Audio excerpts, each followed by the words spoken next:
نبی صلی اللہ علیہ وسلم کی ان سے محبت، آپ کو بہت زیادہ محبوب تھی اور اس کا اظہار آپ نے کیا بھی.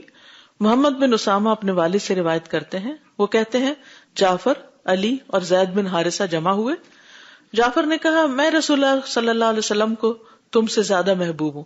علی کہنے لگے میں تم سب سے زیادہ محبوب ہوں رسول اللہ صلی اللہ علیہ وسلم. زید کہنے لگے میں تم سب سے بڑھ کر رسول اللہ صلی اللہ علیہ وسلم کو محبوب ہوں. انہوں نے کہا چلو ہمارے ساتھ، ہم حضور صلی اللہ علیہ وسلم سے جا کے پوچھ لیتے ہیں، آپ سے فیصلہ کروا لیتے ہیں. اسامہ بن زید کہتے ہیں کہ وہ سب آئے، آپ سے اجازت طلب کی. آپ نے مجھے فرمایا جاؤ دیکھو کون ہے. میں نے کہا یہ جعفر، علی اور زید ہیں. میرے ابا جان میں انہیں کیا کہوں؟ آپ صلی اللہ علیہ وسلم نے فرمایا ان کو اندر آنے کی اجازت دے دو، اور وہ سب اندر آ گئے. ٹھیک ہے. اب آپ دیکھیے کہ اسامہ جو ہیں وہ بھی نبی صلی اللہ علیہ وسلم کو ابھی کہہ رہے ہیں. پھر انہوں نے کہا آپ کو سب سے زیادہ محبوب کون ہے؟ آپ نے فرمایا فاطمہ. اور اس کے بعد آپ نے یہ بھی بتایا کہ کون کس طرح محبوب ہے، یہ روایت پیچھے گزر چکی ہے. نبی صلی اللہ علیہ وسلم کا ان کو خصوصی عزت اور محبت سے نوازنا. ام المومنین عائشہ رضی اللہ عنہا کہتی ہیں کہ جب وہ آپ صلی اللہ علیہ وسلم کے پاس آتی یعنی حضرت فاطمہ، تو آپ ان کی طرف کھڑے ہو جاتے، پھر ان کا ہاتھ پکڑتے، انہیں بوسہ دیتے، انہیں اپنی جگہ بٹھا لیتے، اور جب آپ ان کے ہاں جاتے تو وہ اٹھ کر آپ کی طرف بڑھتی، آپ کا ہاتھ پکڑتی، پھر آپ کو بوسہ دیتی اور آپ کو اپنی جگہ بٹھا دیتی. کتنا دور تھا ایک دوسرے کا گھر اور کتنے عرصے بعد ملتے ہوں گے. یعنی آداب آپ دیکھیے، کیا ہمارے کلچر میں ایسی کوئی چیز ہے؟ کیا اللہ کے رسول صلی اللہ علیہ وسلم کی زندگی میں ہمارے لیے بہترین نمونہ نہیں؟ ہم اپنے بچوں کو کیسے ملتے ہیں اور پھر بچے ہمارے ساتھ کیا کرتے ہیں. سوچیے کیا ہمارے گھروں میں آپس میں ایسی محبت پائی جاتی ہے؟ بتائیے پہل کون کرے گا؟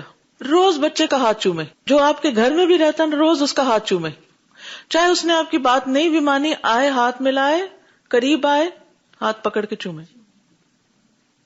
یعنی آپ نہیں اٹھ سکتے ہر وقت، یعنی گھر کے اندر تو ہر وقت نہیں اٹھا جا سکتا، لیکن بچوں کو پیار کریں. پہلے میں نے عرض کیا تھا بچے کتنے بھی بڑے ہو جائیں، حضرت فاطمہ خود بچوں والی ہو گئی تھی، شادی شدہ تھی، لیکن آپ صلی اللہ علیہ وسلم ان سے پیار کرتے تھے، محبت کرتے تھے.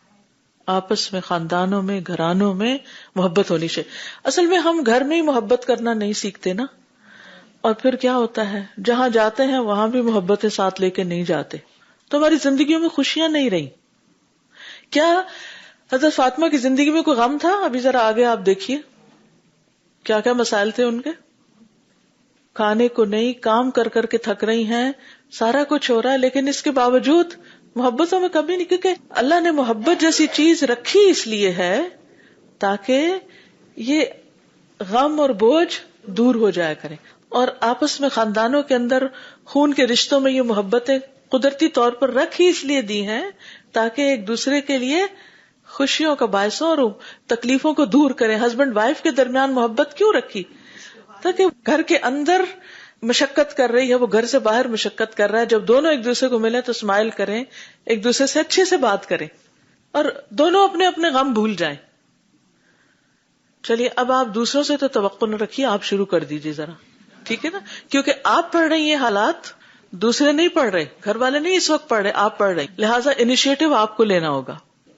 نبی صلی اللہ علیہ وسلم ان کے ہاں آتے جاتے رہتے تھے. شداد بن ابی عمار کہتے ہیں کہ میں واصلہ بن اسقا کے پاس گیا، ان کے پاس کچھ لوگ تھے، وہ حضرت علی کا تذکرہ کرنے لگے. جب وہ لوگ اٹھ کر گئے تو انہوں نے یعنی واصلہ نے مجھ سے فرمایا کیا میں تمہیں وہ بات نہ بتاؤں جو میں نے رسول اللہ صلی اللہ علیہ وسلم سے دیکھی؟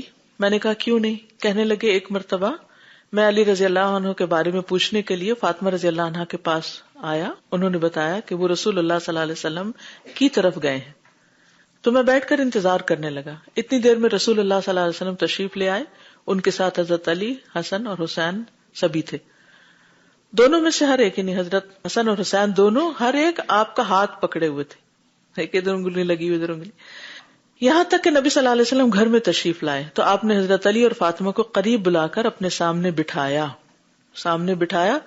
حسن اور حسین دونوں کو اپنی رانوں پر بٹھا لیا، ایک کو ادھر ایک کو ادھر.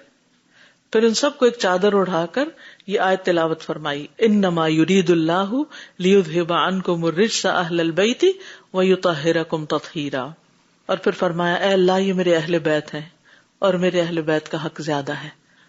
اب ایک واقعہ یہ ملتا ہے، ایک اور غدیر خم کے موقع پر بھی آپ نے یہ بات فرمائی، تو اس سے یہ پتہ چلتا ہے کہ یہ بات آپ نے ایک سے زیادہ مرتبہ اس کا اظہار کیا، تو ایک دعا کئی بار بھی دی جا سکتی ہے، ٹھیک ہے نا۔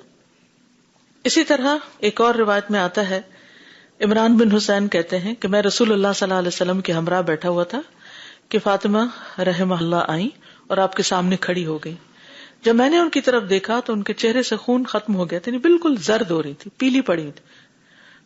آپ نے فرمایا فاطمہ میرے قریب ہو جاؤ، وہ قریب ہو گئی، یہاں تک کہ وہ آپ کے سامنے کھڑی ہو گئی، تو آپ نے اپنا ہاتھ کھڑا کیا اور ان کے سینے پر ہار کی جگہ فرما دی، یعنی گردن کے پاس، اور پھر انگلیوں کو کھول دیا اور فرمایا اللہم مشبع الجائعۃ ورافع الودیعۃ لا تجع فاطمہ بنت محمد، اے اللہ بھوکی کو پیٹ بھر کر کھلانے والے، کم درجہ عورت کا درجہ بلند کرنے والے، فاطمہ بنت محمد کو بھوکا نہ رکھنا، ان کی بھوک دور کر دے۔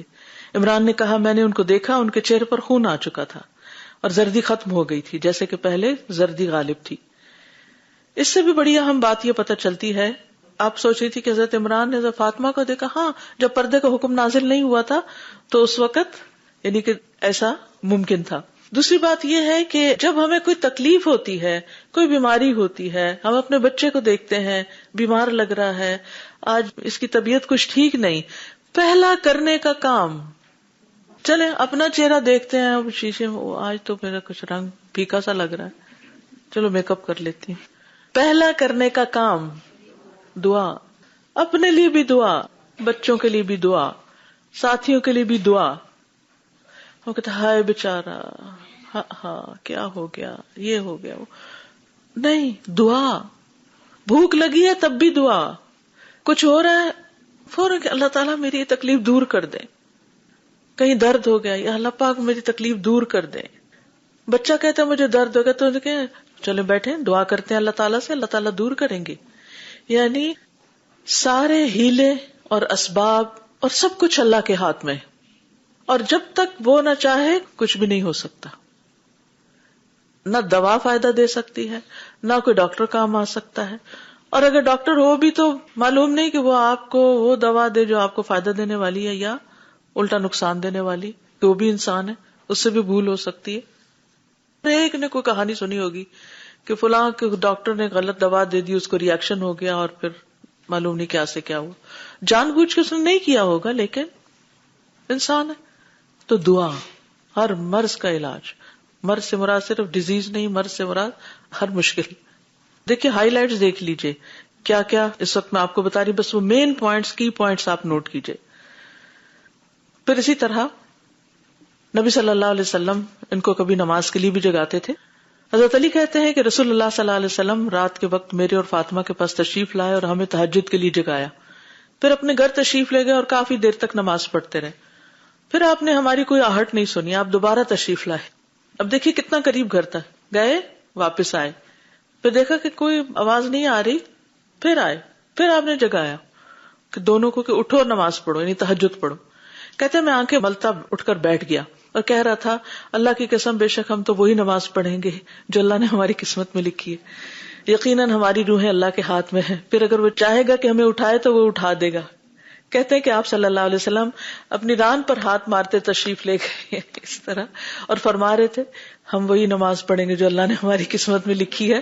حقیقت یہ کہ انسان بڑا ہی کٹ حجت ہے، بڑا ہی جھگڑالو ہے۔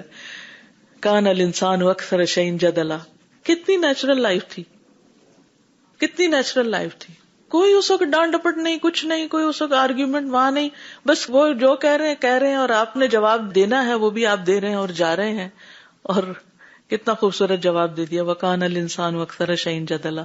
یعنی انسان اپنی غلطی ماننا نہیں چاہتا، کچھ نہ کچھ ایسی تعویل یا ایسی کوئی چیز پیش کر دیتا ہے کہ جس سے اپنے آپ کو ڈیفینڈ کر لے کہ اگر میں کوئی کام نہیں کر رہا تو بس ٹھیک ہے، اللہ کی مرضی نہیں تھی۔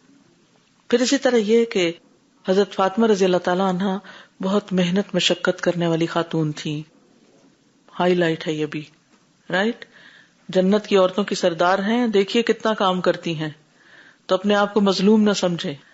حضرت علی کہتے ہیں کہ رسول اللہ صلی اللہ علیہ وسلم نے جب فاطمہ رضی اللہ عنہا سے ان کا نکاح کیا تو ان کے ساتھ روئیں دار کپڑے، یعنی اوپر بر ہوگی یا جیسے شنیل ہوتی ہے یا کوئی اس طرح، یعنی جو کپڑے تھے ان کے اوپر روئیں تھے، پلین کپڑا نہیں تھا. چمڑے کا تکیا جس میں گھاس بھری ہوئی تھی، 2 چکیاں آٹا وغیرہ پیسنے کے لیے، مشکیزہ پانی بھرنے کے لیے، اور 2 مٹکے گھڑے جو ہوتے ہیں وہ بھی روانہ کیے. ایک دن حضرت علی نے فاطمہ رضی اللہ عنہا سے کہا، اللہ کی قسم کنویں سے پانی کھینچ کھینچ کر میرے سینے میں درد ہو گیا ہے، یعنی میں اتنی محنت کرتا ہوں، بہت مشقت ہو گئی. پھر کہا کہ اللہ نے آپ کے والد کو کچھ قیدی عطا کیے ہیں، ان سے جا کر کسی خادم کی درخواست کیجیے. فاطمہ کہنے لگی، اللہ کی قسم چکی چلا چلا کر میرے ہاتھوں میں بھی چھالے پڑ گئے اور یہ ان کے گھر کے کام ہے. چنانچہ وہ نبی صلی اللہ علیہ وسلم کی خدمت میں حاضر ہوئی. آپ نے فرمایا، چھوٹی بیٹی کیا بات ہے؟ چھوٹی بیٹی یا بنیتی، یہ تھی بھی چھوٹی سب سے. انہوں نے عرض کیا، میں آپ کو سلام کرنے کے لیے آئی تھی. انہیں آپ کے سامنے اپنی درخواست پیش کرتے ہوئے شرم آئی. گھر سے تو اتنا بوجھ لے کے آئی تھی لیکن آپ کو دیکھ کے کچھ نہ کیسے بھی. بعض اوقات ایسا ہوتا ہے نا، انسان کے دل میں بہت باتیں ہوتی، میں ذرا فلاں سے ملوں، میں اس کو یہ بھی کہوں گی، یہ بھی کہوں. جب فلاں سامنے آتا ہے تو سب غائب. اور وہ شرم کے مارے واپس لوٹ گئی. حضرت علی نے پوچھا کیا ہوا؟ کہنے لگی مجھے تو ان سے کچھ مانگتے ہوئے شرم آئی، میں تو نہیں پوچھ سکی. اس کے بعد وہ کہتے ہیں ہم دونوں اکٹھے ہو کر آپ کی خدمت میں حاضر ہوئے، نہیں ایک دوسرے کو مورل سپورٹ دیتے ہوئے.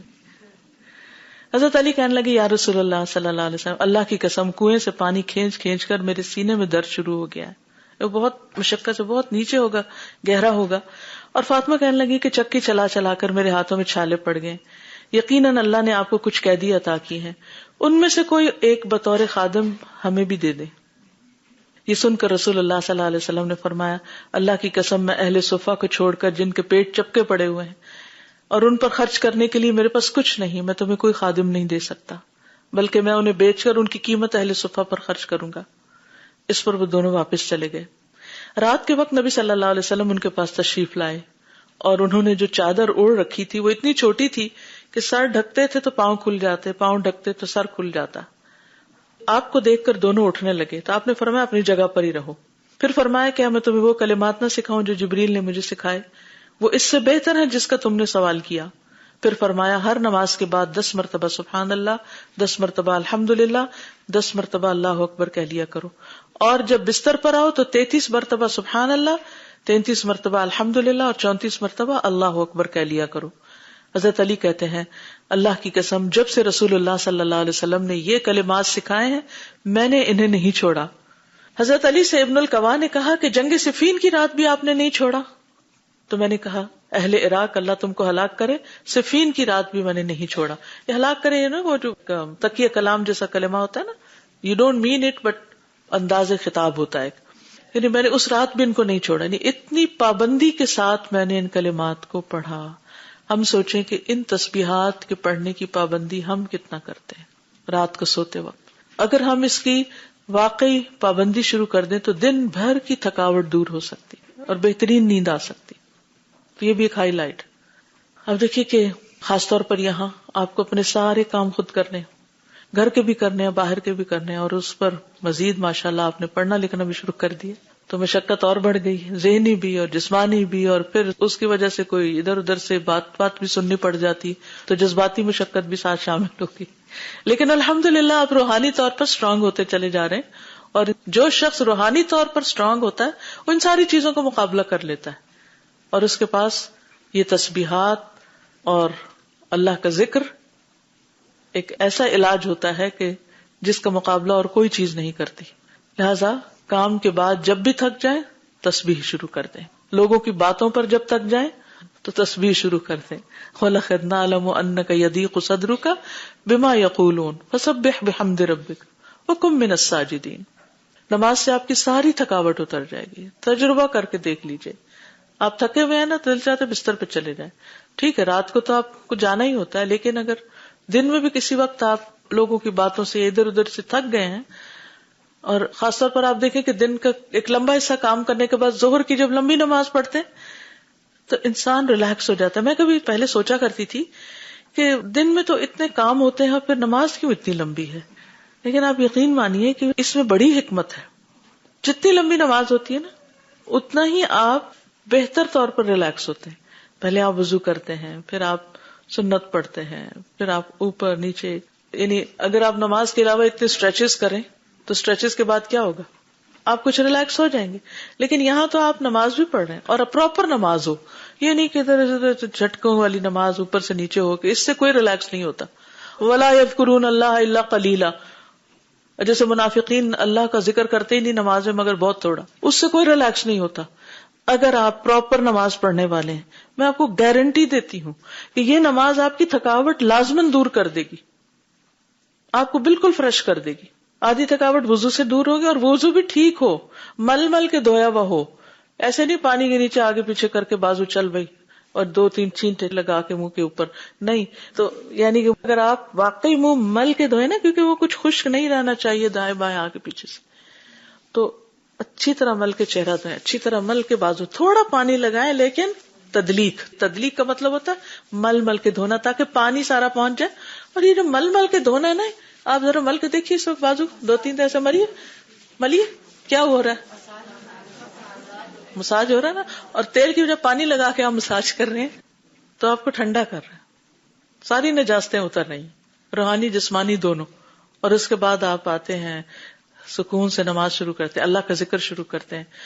رکوع میں جب جاتے ہیں تو خوب اچھی طرح جاتے ہیں، یعنی کہ اس میں حکم کیا ہے کہ کتنی کمر جھکائی جائے، اسٹریٹ ہو جائے. اور گھٹنے کیسے ہوں، ڈھیلے یا اسٹریچ کیے ہوئے ہوں، اسٹریچ ہوں، کیونکہ کچھ لوگ گھٹنے آگے سے کر کے ایسے کر کے رکوع کر رہے ہوتے ہیں، اس سے کوئی تھکاوٹ نہیں اترتی. اگر آپ مسنون نماز نہیں پڑھتے تو آپ کی تھکاوٹ نہیں اتر سکتی. آپ پراپر نماز پڑھی اور پھر آپ جاتے ہیں سجدے میں، صحیح جما کے آپ سجدہ کر رہے ہیں، صحیح آپ کے پنجے پیچھے سے مڑے ہوئے ہیں. اگر آپ یہ ساری پاؤں کی انگلیاں اور ان کے پور پورے مڑ کے کھینچتے ہیں، تھکاوٹ اترے گی یا نہیں اترے گی؟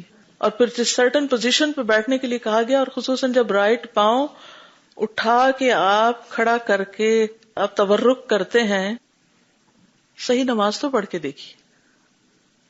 الا یہ کہ آپ کو کوئی تکلیف ہے، کوئی لیگز میں، گھٹنوں میں یا کچھ اور، وہ تو اور بات ہے، آپ کی مجبوری ہے. لیکن ادروائز اگر آپ مسنون نماز پڑھتے ہیں تو یہی نماز واقعی آپ کے لیے راحت کا باعث بنتی اور آپ اس کو انجوائے کرتے. اور اگر نہیں انجوائے کرتے آپ نماز، اس کو بوجھ سمجھتے تو اللہ سے دعا شروع کر دیجیے، اللہ مجھے نماز کی محبت دیتے، اللہ نماز کو میری آنکھوں کی ٹھنڈک بنا دے، ہم میری تھکاوٹ کو دور کرنے کا ذریعہ بھی بنا دے، جسمانی بھی اور روحانی بھی اور ذہنی بھی. بہت بڑی نعمت ہے اللہ کی نماز، جس کی ہم قدر نہیں کرتے. پھر اسی طرح مشقت کی عادت تو آپ نے ڈالی ہی، ان کو ناز و نعم سے بھی بچایا. ابن عمر کہتے ہیں کہ نبی صلی اللہ علیہ وسلم فاطمہ رضی اللہ عنہا کے گھر تشریف لے گئے لیکن اندر نہیں گئے. حضرت علی گھر آئے تو فاطمہ رضی اللہ عنہا نے اس بات کا ذکر کیا کہ آپ آئے ہیں لیکن اندر نہیں آئے. تو انہوں نے نبی صلی اللہ علیہ وسلم سے پوچھا، حضرت علی نے. آپ نے فرمایا میں نے اس کے دروازے پر دھاری دار پردہ دیکھا تھا. پھر فرمایا مجھے دنیا کی آرائش و زیبائش سے کیا سروکار. تو حضرت علی نے آ کر ان سے آپ کی گفتگو کا ذکر کیا، یعنی حضرت فاطمہ سے. تو انہوں نے کہا آپ صلی اللہ علیہ وسلم مجھے جس طرح کا چاہیں اس سلسلے میں حکم فرمائیں. آپ نے فرمایا اس پردے کو فلاں فلاں کے گھر بھجوا دیں، انہیں اس کی ضرورت ہے، تم اس کو استعمال نہیں کرو. کیا سکھا رہے ہیں آپ اپنی اولاد کو؟ ہم کیا سکھا کے بھیجتے ہیں؟ ہم اپنے بچوں کو شیئرنگ کرنا، دوسروں کو دینا، دوسروں کو اچھی چیز دینا، یہ سکھاتے؟